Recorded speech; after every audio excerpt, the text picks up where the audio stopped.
তবু আপনি স্টেক খাচ্ছেন না? যেভাবে কাটছেন মনে হচ্ছে স্টেক ছোট ছোট টুকরো করছেন। জাইন ইসরাতের কথা না শুনে টেবিলের চারিদিকে একবার চোখ ঘোরালো। সবাই নিজ নিজ খাওয়ায় ব্যস্ত, তাদের দিকে কেউ তাকিয়ে নেই। ইসরাতের দিকে তাকিয়ে চামচের সামনে ফলের টুকরো নিয়ে মুখে ঢুকিয়ে দিল। জাইন আবার তাকালো নিশ্চিত হওয়ার জন্য। সামনের টেবিলে চোখ পড়তে নুসরাতের তীক্ষ্ণ দৃষ্টির সম্মুখীন হলো। নুসরাত তর্জনী আর মধ্যমা আঙ্গুল দুটো নিজের চোখ থেকে নিয়ে জাইনের চোখের দিকে ইশারা করলো, যার মানে তার নজর জাইনের উপর আছে। জাইন বিড়বিড় করলো, হাড্ডিটা আবার চলে আসছে। এটার জন্য আমি ভালোবেসে বউকে একটু খাওয়াতে পারি না। সবসময় চোখ মুখ ঠিক না করে আমার দিকে তাকিয়ে থাকে। একবার ভবিষ্যৎ প্রজন্ম এসে যাক, তারপর আমার বাচ্চাদের দিয়ে এর মাথার এক একটা চুল ছিঁড়াবো। হাড্ডিটার কাছে আমার বাচ্চা দিয়ে আমি আর আমার বউ রোমান্স করব। জন্ম হওয়ার পর থেকে আমার বাচ্চাদের ট্রেনিং দেব। হাড্ডিটার কাছে গেলে এর উপর হিস্যু পটে সব যেন করে। এটার জন্য তোদের বাবা মা রোমান্স করতে পারেনি। এটা তোদের ওয়াশরুম, এর উপর সব কর, যা ইচ্ছা তাই। জাইন নিজের চিন্তায় নিজেকে বাহবা দিল।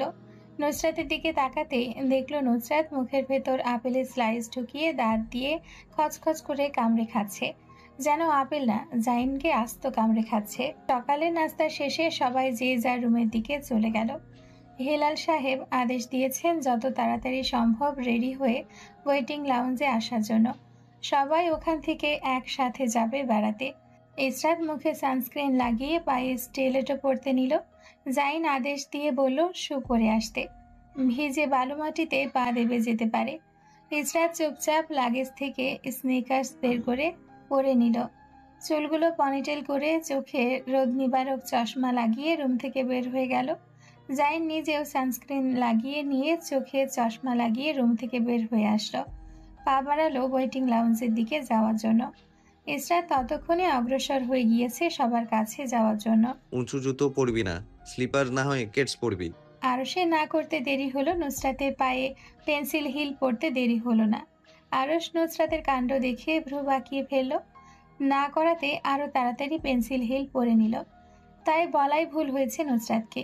এই মেয়ে তার কথার যে উল্টো করে তা তো তার জানা বিষয়। তারপরও যে কেন বলতে গেল, নুসরাতকে সাবধান করে বলল, দেখিস পা উল্টে পড়ে না যাস। নুসরাত ভাব নিয়ে ওভারসাইজ টি শার্টের গলা ধরে উপরের দিকে তুলে বলল, এই আমি উল্টে পড়ার মেয়ে না। আমি আগে বলে দিচ্ছি তোকে, বালুতে পা দেবে গেলে তখন কিছু বলতে আসিস না। কে আসছে? সময়ে বলে দেবে। হ্যাঁ হ্যাঁ, দেখে নেব সময় কি বলে আপনাকে। ওয়েটিং লাউঞ্জে সবাই আসার পর আজও মিস রয়ে গেলেন মেহেরুন্নিসা। তার সাথে মিস রয়ে গেলেন লুৎফা বেগম। হেলাল সাহেব চিকন লেন্সের চশমা ঠেলে নাকের ডগায় তুলে হাতের কালো বেল্টের ঘড়িতে সময় দেখে নিলেন। বিড়বিড় করলেন, আজ আবার কি ঢং সাজছে কে জানে, এদের নিয়ে আর পারি না। হেলাল সাহেবের বিড়বিড় শেষ হতে মার্বেল টাইলসে ঠক ঠক জুতোর শব্দ তুলে মেহেরুন্নিসা আর লুৎফা বেগম এগিয়ে আসলেন। মেহেরুন্নিসার ঠোঁটে ঘায়েল করা হাসি, হাতে লাঠি নেই। লুৎফা বেগমের হাতে ভর দিয়ে হেঁটে আসছেন। হেলাল সাহেব আতঙ্কগ্রস্ত হয়ে চোখ বড় বড় করে তাকালেন। মেহেরুন্নিসার পায়ে পাম্পস, চোখে হলুদ কালার ফ্রেমের প্রজাপতি শেপ বিশিষ্ট চশমা। লুৎফা বেগমের পায়ে গেটস, চোখে লাভ শেপ বিশিষ্ট চশমা। লিপি বেগম বিস্ময়ে ঠোঁট চেপে ধরলেন।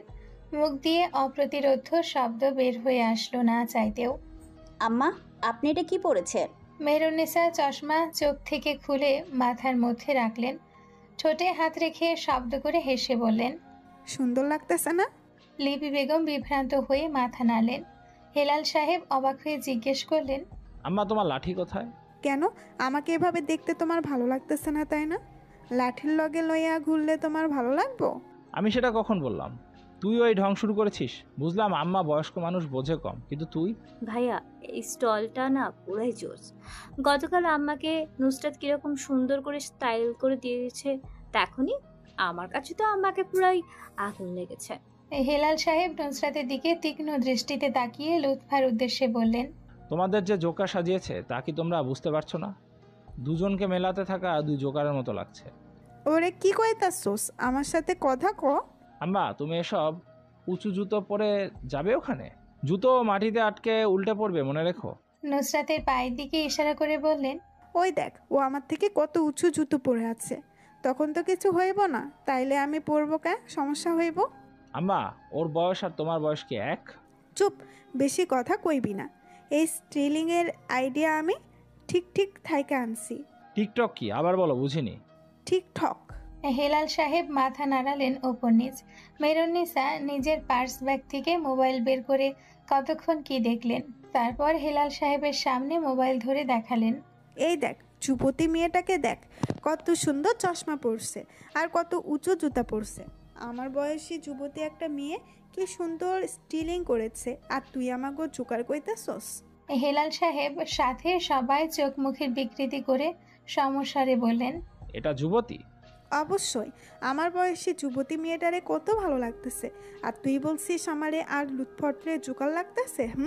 সত্যি তো বলেছি, জোকার থেকে আর খারাপ কিছু থাকলে ওটা লাগতেছে। যুবতীদের বয়সী কাপড় জুতো পরলেই যুবতী হওয়া যায় না আম্মা। বুড়ো বয়সে দুজনকে ভীমরতি ধরেছে। হেলাল সাহেব কথা বাড়ালেন না, এগিয়ে গেলেন বাহিরের দিকে। যার যা ইচ্ছে তাই করুক, তার কি? উল্টে পড়ে কোমর ভেঙে হসপিটালে ভর্তি হবে, তারপর হাই হুতাশ করবে। গলার আওয়াজ উঁচু করে বললেন, যার যা ইচ্ছা করো, কোমর ভাঙলে দায়ভার তুমি আর তোমার মেয়ে জানো। পরে হসপিটালে ভর্তি হয়ে কান্নাকাটি করো না, আমি কিছুতেই নেই। গাড়ি স্টার্ট করা হলো। গাড়িগুলোর গতিবেগ বাড়িয়ে রাস্তা ধরা হলো কলাতলি সৈকতের উদ্দেশ্যে। এটি কক্সবাজার সমুদ্র সৈকতের মতো এত দীর্ঘ নয়, কিন্তু সুন্দর সময় কাটানোর জন্য, ভ্রমণ করার জন্য ভালো একটা জায়গা। সকাল 11টার সময় সবাই কলাতলি সৈকতে গিয়ে পৌঁছালো। সূর্যের মিষ্টি রোদ ধরণীতে পড়ে আলোকিত করছে। সমুদ্র কিছুক্ষণ পরপর গর্জন করে ঢেউ তুলছে। সমুদ্রের পাশ ঘেঁষে শুকনো বালিগুলো ঢেউয়ের সাথে ভিজে যাচ্ছে। ওখানকার স্থানীয় মানুষ ছোট ছোট টেন্ট করে বিভিন্ন স্বাদের খাবার বিক্রি করছে। সবাই চারদিকে ছড়িয়ে ছিটিয়ে হাঁটছে, সাথে সমুদ্রের শীতল পরিবেশ উপভোগ করছে। মেহরুন্নিসা গলার আওয়াজ বাড়িয়ে জাইনকে ডেকে উঠলেন। জাইন আর ইসরাত হাঁটছিল, উপভোগ করছিল সমুদ্রের মনোমুগ্ধকর পরিবেশটা। সমুদ্রের গর্জন, মিষ্টি রোদ, সাথে শনশন করে বয়ে চলা বাতাস। মেহরুন্নিসা ডাকে জাইন বিরক্ত হয়ে তাকালো। বেড়াতে এসেও শান্তি নেই। জাইন বড় বড় পা ফেলে এগিয়ে গেল। ইসরাতকে সাথে আসার জন্য বললেও সে না করে দিল। ইসরাত এগিয়ে গেল সমুদ্রের ঢেউয়ের দিকে, শীতল পানিতে পা ভেজানোর জন্য। জাইন মেহরুন্নিসার কাছে আসতে মেহরুন্নিসা বললেন, আমাকে কোলে লো জাইন। মেহরুন্নিসার আকস্মিক অপ্রতিরোধ কথায় জাইন যার পরনায় অবাক হয়ে কিছুটা চিৎকার করে বলল, কে? মেহরুন্নিসা মুখ ফোলালেন। জাইনের ওপর বিরক্ত হয়ে বললেন, কোলে লো, আমি ফুটো তুলবো। তো আমার কোলে উঠে আপনি কি করবেন? আমি টিকটিকিকে দেখছি সেমরিরা পোলাগো কোলে উইঠা ফটো তোলে, আমি ওইভাবে ফটো তুলবো। জাইন বিরক্ত হলো। নিজের বিরক্তি নিজের কাছে চেপে রেখে মেহরুন্নিসার হাঁটুর নিচে হাত ঢুকিয়ে কোলে তুলে নিল। মেহরুন্নিসা কোলে উঠতে পেরে প্রচুর খুশি হলেন।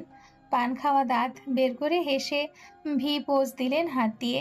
লুৎফা, তাড়াতাড়ি কইরা ফটো তোল। মেহরুন্নিসা ফটো তোলা শেষে জাইনের কোল থেকে নেমে আসলেন। লুৎফা বেগম এসে মায়ের হাত জড়িয়ে ধরলেন।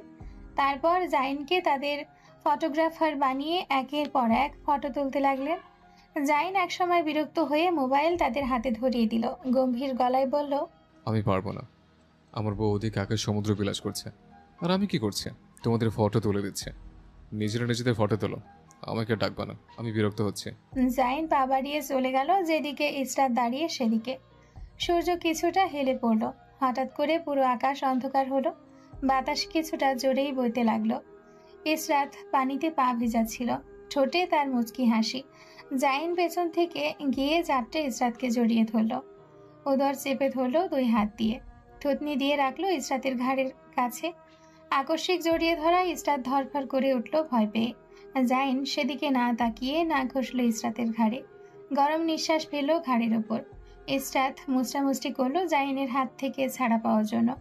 জাইনকে ছাড়তে না দেখে হুঁশিয়ারি গলায় বলল, এটা আপনার বেডরুম নয় মিস্টার জাইন। তুমি কি বেডরুমে যেতে চাচ্ছ? একটা কথা বলে আরেকটা কথার মিনিং কেন বের করেন? তুমি তো যা বলবে না কথা বলছো, এখানে আমার কি দোষ? ইসরাত কথার উত্তর না দিয়ে হাত ছাড়ানোর চেষ্টা করলো। জাইন হাত ঢিলে করে ইসরাতকে নিজের দিকে ফিরিয়ে নিল। বউ, চুমু খাবো। জাইনের মুখে আকস্মিক অভাবনীয় কথা শুনে ইসরাতের কানে ঝংকার হলো। ইসরাত চোয়াল ঝুলিয়ে বলল, কি? সরুন তো, সরুন। জাইন ইসরাতের কথা না শুনে পা বাড়িয়ে এগিয়ে আসলো। ইসরাতের দিকে তাকিয়ে শয়তানি হাসি দিল। ইসরাত বুঝলো জাইনের মতলব।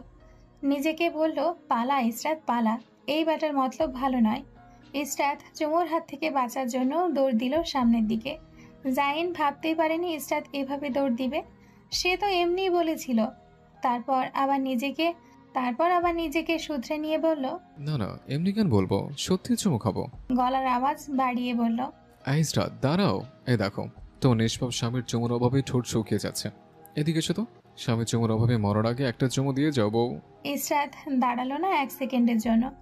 জাইন ইসরাতের পেছন পেছন দৌড়ে গেল। সমুদ্র গর্জন করে ঢেউ নিয়ে আসলো তীরের দিকে। কিছু সময়ের মধ্যে ঢেউ আছড়ে পড়ল, গর্জন থেমে গেল। জাইন শব্দ করে হাসলো। ইসরাতের পেছন পেছন দৌড়ে আসতে আসতে বলল, দাঁড়াও ইসরাত। ইসরাত সামনের দিকে দৌড়াতে দৌড়াতে জাইনের দিকে তাকিয়ে হেসে উঠল। জাইন ঠোঁটে হাসি ঝুলিয়ে ইসরাতের দিকে দৌড়ে গেল। সমুদ্রের পাশ ঘেঁষে শুকনো বালির মধ্যে মানবীর সামনের দিকে এগিয়ে গেল মানবের হাত থেকে বাঁচার জন্য। আর মানবীকে ধরার জন্য তার পিছু পিছু দৌড়ে গেল। ঠোঁটে হাসি ঝুলিয়ে চিৎকার করে বলল, ইসরাত দাঁড়াও।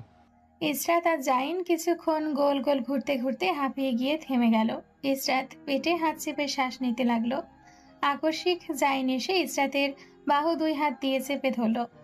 স্মিক করে বলল, কোথায় পালাবে আমার কাছ থেকে ইসরাত? ইসরাত হালকা হেসে জাইনের দিকে তাকালো। শ্বাস নিতে কষ্ট হচ্ছে তার। ইসরাত শ্বাস নিল জাইনের বাহু বন্ধনে আবদ্ধ থেকে।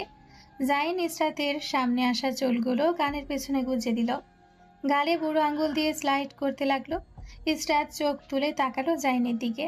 চোখের দিকে একবার তাকিয়ে ছন্নছাড়া দৃষ্টি ফেলল চারদিকে। জাইনের ইসরাতের গাল নিজের দুই হাতের তালুর মধ্যে চেপে ধরল। গম্ভীর অথচ শান্ত গলায় আবেগ মিশিয়ে বলল, আমি কখনো তোমার মতো কোনো নারীকে দেখিনি। তোমার দিকে তাকালে আমি এক পরীকে দেখি। তোমার ত্বক স্পর্শ করলে আমার পুরো শরীর যেন আগুনে জ্বলে ওঠে। তোমাকে চুমু দিলে বলছে আমি প্রেমে পড়ে যাচ্ছে। আমি তোমার প্রেমে পড়ে গেছি, আমার আত্মা, আমার সহধর্মিনী। ইসরাতের শ্বাস চলাচল বেড়ে গেল। জাইনের গালে ঘর্ষণ করা হাত ততক্ষণে থেমে গেছে। ধীরে ধীরে জাইনের ওষ্ঠ ইসরাতের ওষ্ঠের দিকে অগ্রসর হলো। চেপে ধরলো ইসরাতের অধর। মিলন ঘটল দুই ওষ্ঠ যুগলের। নুসরাত হেঁটে হেঁটে যাচ্ছিল সমুদ্রের পাশ ঘেঁষে। হঠাৎ দেখলো কারা যেন লিপ কিস করতে ব্যস্ত। নুসরাত বিব্রত হয়ে চোখ ঘুরিয়ে উল্টো পায়ে হেঁটে অগ্রসর হলো অন্যদিকে যাওয়ার জন্য। মুখ দিয়ে বিড়বিড় করে বলল, ये हमने क्या देख लिया? हमारा गुनाहगार आंखों से अब आंख कैसे मिलाएगा? ये सब क्यों मेरे आंखों का सामने आ गया? हमने जिंदगी में क्या पाप किया था जो ये हमारे सामने आ गया? अल्लाह माफ करे हमको। হঠাৎ কি মনে করে চোখ বড় বড় করে নুসরাত এত হাই হুতাশ ভুলে গিয়ে তাড়া করে পেছনের দিকে তাকালো। তীব্র নজর দিল সমুদ্রের তীরে। চোখ ছোট ছোট করে তাকালো ওইদিকে। লজ্জা শরম ভুলে পকেট থেকে মোবাইল বের করলো। স্ক্রিন জুম করে ফটাফট কয়েকটা ফটো তুলে নিল। নুসরাতের ঠোঁটে শয়তানি হাসি। ফটো তুলে নাচতে নাচতে চলে গেল অন্যদিকে। হাতে থাকা পেন্সিল হিলের বেল্ট ধরে ঘোরাতে ঘোরাতে গান গাইলো, मैंने जब देखा है तुझको रात भी ओ यादें मुझको तारे गिनते गिनते सो गया। নাচতে নাচতে গিয়ে ধাক্কা খেলো শক্ত কোনো দেহের সাথে। রাগে নাক মুখ কুচকে তাকালো। গালি দিল, কোন শালারে এরকম ইস্পাতের মতো শক্ত হয়ে এসে আমার সামনে দাঁড়িয়ে আছে? চোখ তুলে তাকাতেই দেখলো আবির। মুখে বিরক্তি আর একটু স্পষ্টভাবে ফুটিয়ে তুলে রাগী কণ্ঠে বলল, আরে এরকম আমার মুখের সামনে এসে হাবলার মতো দাঁড়িয়ে আছো কেন? আমি কোথায় দাঁড়ালাম? আমি একপাশে। নিজের সাফাই দেওয়া বন্ধ করো।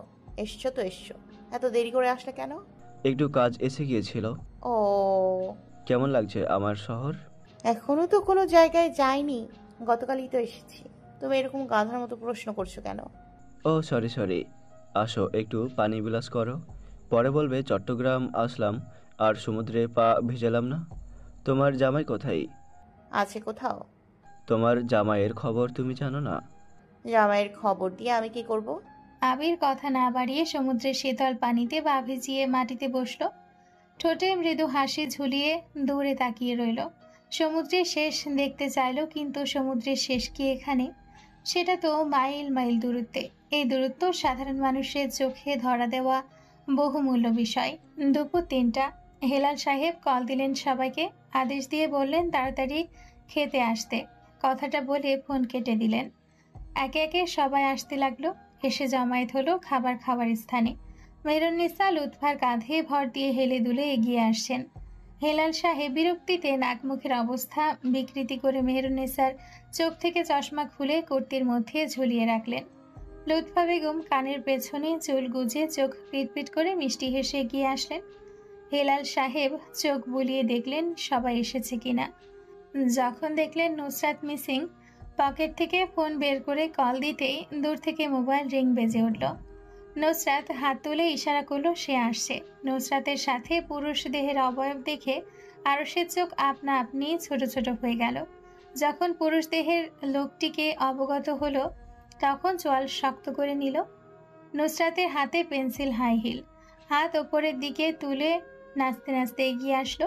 পায়ে কাদামাটি, পরনে প্যান্ট পায়ের গোড়ালি থেকে ভাঁজ করে হাঁটুর কিছুটা নিচে রাখা, ঠোঁটে মৃদু হাসি, তার সাথে গলা ফাটিয়ে চিৎকার করে গান গাচ্ছে। স্বপ্ন যাবে বাড়ি ফিরে, সঙ্গে যাবে জামাই আমার। নুসরাত নাচতে নাচতে এসে শুকনো বালুতে রাখা ম্যাট্রেসের ওপর বসে পড়ল। একে একে সবাই বসলেন। নাসির সাহেব রুকুজকে কপালে ভাঁজ ফেলে জিজ্ঞেস করলেন, তোমার পায়ে কাদা লাগলো কিভাবে, আর তোমার অ্যাসিস্ট্যান্ট এখানে কেন? নুসরাত আর চোখে তাকালো বাবার দিকে। বাড়িতে একমাত্র সে এই ব্যক্তিকে ভয় পায়। একমাত্র ওনার কথা শুনে নাসির সাহেবের দিকে তাকিয়ে মিনমিন করে বলল, জি, পানিতে পড়ে গিয়েছিলাম, আর ওর বাসা চট্টগ্রামে বেড়াতে আসছে। নাসির সাহেব মাথা নাড়ালেন, সন্দেহী গলায় জেরা করে বললেন, পানিতে উল্টে পড়ে এই অবস্থা? নুসরাত মাথা নাড়ল। হেলাল সাহেব তাড়া দিলেন হাত ধুয়ে খাবার খাওয়ার জন্য। কথা পরেও বলা যাবে। খাবার শেষে নুসরাত দৌড়ালো অন্যদিকে। সবাই খাওয়া শেষে হাত ধুয়ে অগ্রসর হলো ঘুরে দেখার জন্য। সন্ধ্যাবেলা সবাই সানসেট দেখার জন্য সমুদ্রের দিকে তাকিয়ে রইল। সূর্য পশ্চিম আকাশ থেকে ধীরে ধীরে নিচের দিকে নেমে যাচ্ছে।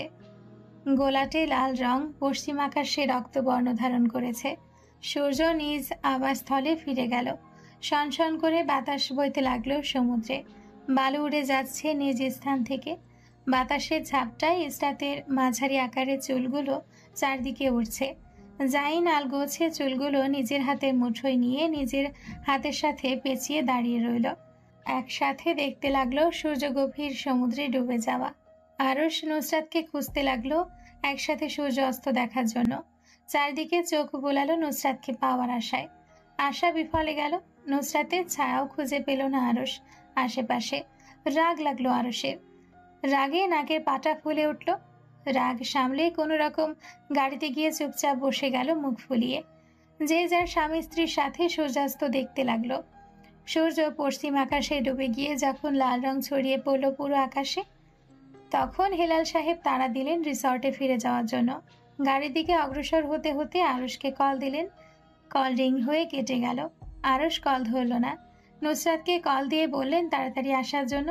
আরশকে কল দিয়ে গাড়ির কাছে আসতে রিং হতে লাগলো। হেলাল সাহেব ভ্রু কুঁচকে গাড়ির ভেতর তাকালেন। অন্ধকারের জন্য গাড়ির ভেতর কাউকেই দেখা গেল না।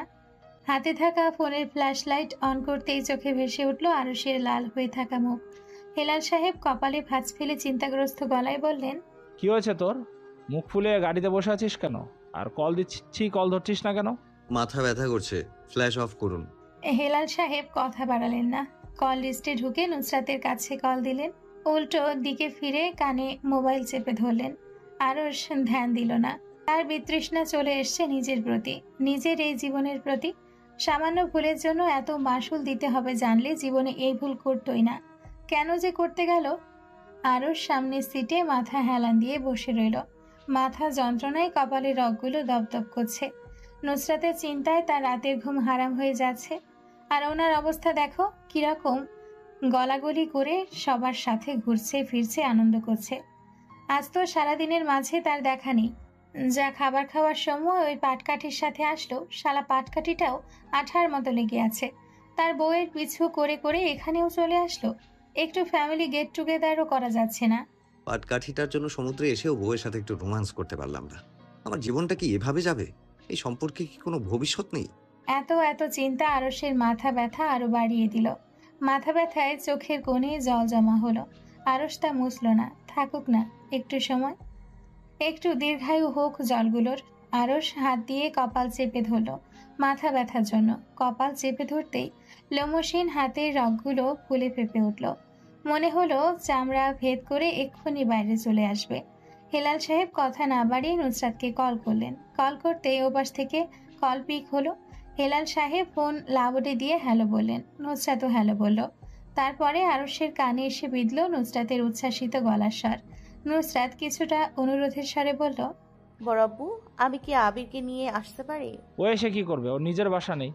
আরে বড় আব্বু, ধীরে কথা বলুন, আবির শুনতে পেলে মাইন্ড করবে। হেলাল সাহেবের কপালে ভাঁজ গাঢ় হলো। ভ্রু কুঞ্চিত করে বললেন, তোর আবির? হেলাল সাহেবের বলতে দেরি হলো, তোর আবির? গাড়ির ভেতর থেকে আরশের বজ্র কণ্ঠের চিৎকার আসতে দেরি হলো না। পাপা, ওর আবির কি? বলো ওর অ্যাসিস্ট্যান্ট আবির। ওর সমস্যা নেই, তোর কেন সমস্যা হচ্ছে? তুমি বলো আবিরকে না নিয়ে আসার জন্য। হেলাল সাহেব ফোন কানে ধরলেন। নুসরাত ফোনের ওপাশ থেকে চুপচাপ আরশের কথা শুনছিল। ঠোঁটের কোণ ঘেঁষে ভেসে উঠল শয়তানি হাসি। হেলাল সাহেব গলা পরিষ্কার করে নিলেন। আরশের কথা কোনো প্রকার পাত্তা না দিয়ে বললেন, ও আসলে কোথায় থাকবে? কেন? আরিফ ভাইয়ের সাথে। হেলাল সাহেব আরশের দিকে একবার তাকালেন। চোখ মুখ অন্ধকারে ডুবিয়ে চেয়ে আছে তার দিকে।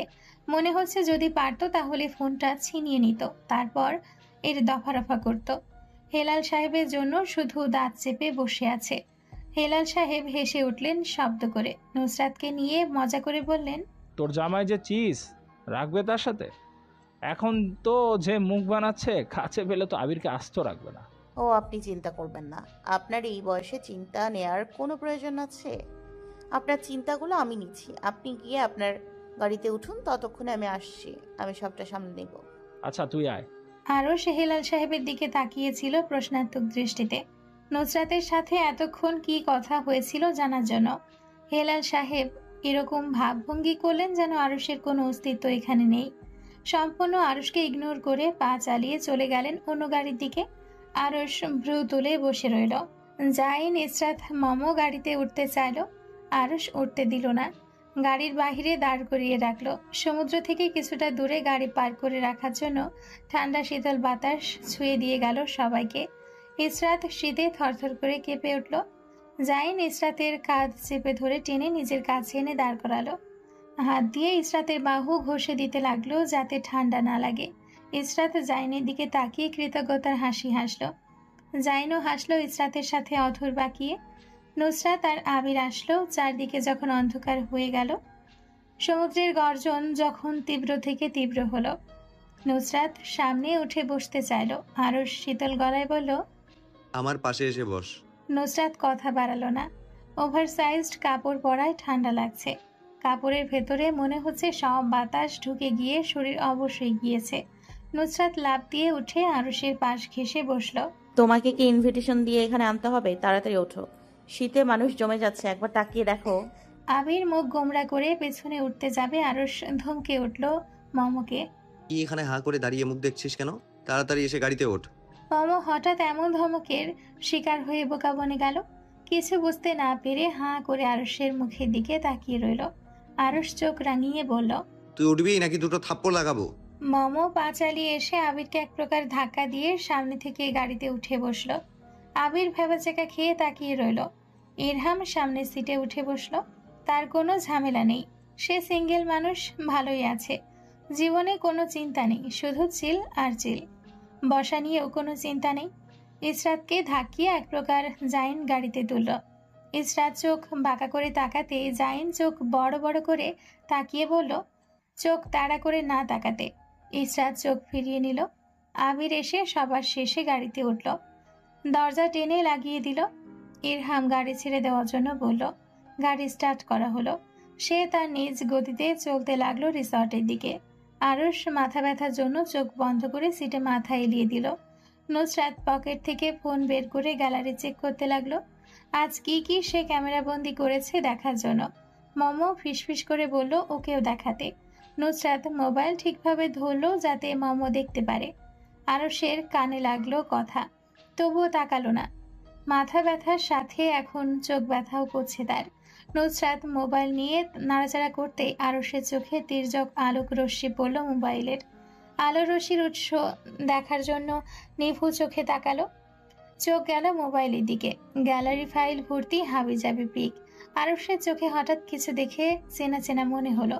ভ্রুকুচকে চোখ খুলে দেখার চেষ্টা করলো, কিন্তু মাথা ব্যথার জন্য ঝাপসা দৃষ্টি হওয়ায় কিছুই দেখতে পারল না।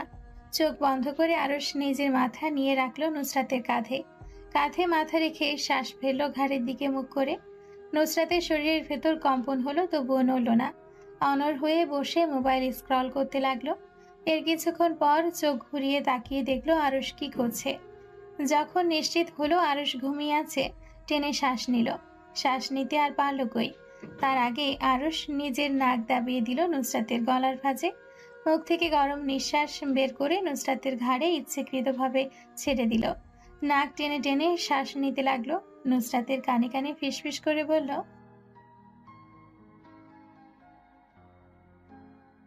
আমি কিনিনি, তাহলে আব্বা কিনে দিয়েছে। তুই এই ব্র্যান্ডের পারফিউম সবসময় ইউজ করিস? নুসরাত মাথা নাড়ল। আরুষ রাগী গলায় বলল, আজ থেকে এই পারফিউম ব্যবহার করা তোর জন্য নিষিদ্ধ। এই জন্য বলি ওই পাটকাঠি কিভাবে পড়লো? এই পারফিউমের ঘ্রাণের কারণেই, তাই না? হ্যাঁ তাই, আপনি সব বুঝে গিয়েছেন। তুই পুরুষ মানুষ পটানোর জন্য কস্তুরীর ঘ্রাণ বিশিষ্ট পারফিউম ব্যবহার করিস? হ্যাঁ করি, আপনার কোনো সমস্যা? আরুষ নুসরাতের গলায় নিজের ঠোঁট চেপে কিছু বলল, যা বোঝা গেল না। নুসরাত সেদিকে ধ্যান না দিয়ে মোবাইল স্ক্রল করতে লাগলো। আরুষ চোখ বুজে বিড়বিড় করলো, এই পারফিউম ব্যবহার করে আমাকে পটিয়েছে। আমি এটা মানি না। কস্তুরীর ঘ্রাণ থাকার জন্য আমি পাগল হয়েছি, না হলে আমি আরুষ কোনোদিনও প্রেম ভালোবাসায় পড়তাম না। সব দোষ পারফিউমের, আর পারফিউম ইউজকারী এই ষড়যন্ত্রকারী মহিলার। সব এই মহিলার চক্রান্ত। আমি বুঝি না মনে করেছে। আরুষ চোখ ও মুখ অন্ধকার করে নিল। নিজের স্বভাবের বাইরে গিয়ে নিজের সাথে কথা বলল, সব দোষ তোর। কে বলেছে তোকে এই পাগল মহিলাকে বাজিয়ে দেখতে? এই মহিলার সাথে পাঙ্গা নিয়েছিস, এবার ঠেলা সামলাও। নিজের চালে আটকা পড়েছিস। আরে আরুষ, বাঁচার কোনো পথ নেই। তোর জীবন আজ থেকে শেষ। ইতি, তুই কেন এই মেষ মায়ায় পড়লি? নির্ঘাত এই মহিলা আমাকে জাদু করেছে। নইলে আমার মতো একজন বীর পুরুষ কোনোভাবে প্রেমে পড়তে পারে না। আরুষের ভেতরের এত হাই হুতাশ কেউ শুনতে পেল না। তার রয়ে গেল একান্ত আরুষের মনে। নিজের ভেতর চেপে রাখলো অদম্য সেই অনুভূতি। কিন্তু যাকে নিয়ে এত কিছু, সে কি করছে? সে তো নিশ্চিন্তে ফেসবুক স্ক্রল করছে। আর কিছুক্ষণ পর পর সামনে আসা বেবি হেয়ারগুলো সযত্নে নিজের কানের পিঠে গুজে যাচ্ছে। ঘড়ির কাঁটা 8:57 ঘরে। আরুষ ঘুম থেকে উঠে ফ্রেশ হওয়ার পর থেকে পুরো রুমে নুসরাতকে খুঁজল। তারপর খুঁজে না পেয়ে বারান্দায় গেল, সেখানেও দেখল নেই। রুম থেকে চিন্তিত চোখ মুখ নিয়ে বেরিয়ে গেল। পরনে অফ হোয়াইট কালার ট্রাউজার আর টি শার্ট। ইরহামের রুমে নক করতে ইরহাম রুমের ভেতর থেকে চিৎকার করে জিজ্ঞেস করলো, কে? আমি। ইরহাম গটগট করে আসতে আসতে বিরক্তি নিয়ে বলল, আমিটা কে জানতে চাচ্ছি। আরুষ কিছু বলার জন্য মুখ খুলতে ইরহাম দরজা খুলে ফেলল। ইরহাম বাহিরে তাকানোর আগে কপালে গাঢ় ভাঁজ ফেলল। দরজার বাহিরে আরুষকে দেখে না চাইতে ঠোঁট টেনে হাসি আনলো। আরুষ এক হাত পকেটে পুরে ইরহামের দিকে বিরক্তির চোখে তাকিয়ে আছে। নাক মুখ বিকৃত করে ধমক দিতে যাবে ইরহাম বলে উঠল, ভাইয়া এত রাতে এখানে কি? ওইটা এখানে নেই। কোনটা? তোর সাথেরটা। ও, নুসরাত এখানে নেই। তাহলে কোথায়? ইরহাম থুতনিতে হাত রেখে অভিনয় করলো ভাবার। কোথায় নুসরাত থাকতে পারে? ভাবার অভিনয় শেষে দাঁত বের করে হাসলো আরুষের দিকে তাকিয়ে। আবির ভাইয়ের সাথে গিয়েছে। কি? আপনাকেও দেখেছি। এক কথা কি দুইবার বলতে হয়? বলেছি আবির ভাইয়ের সাথে নাইট আউটে গিয়েছে। আরুষের মুখ লাল হয়ে গেল এই কথা শুনে। চোখ মুখ কুচকে বাহিরে যাওয়ার পথের দিকে অগ্রসর হলো বড় বড় পা ফেলে। আজ নুসরাতের একদিন কি আরুষের একদিন। দিনের বেলা ছেলেটার সাথে ঘোরাঘুরি ঠিক আছে, কিন্তু রাতের বেলা আজ এই মেয়েকে সে ছাড়বে না। আরুষ হন্তদন্ত হয়ে ছুটে গেল। ইরহাম বুঝলো না এত রাগের কি হয়েছে। আরে ভাই, কথাটা তো শুনে যাও।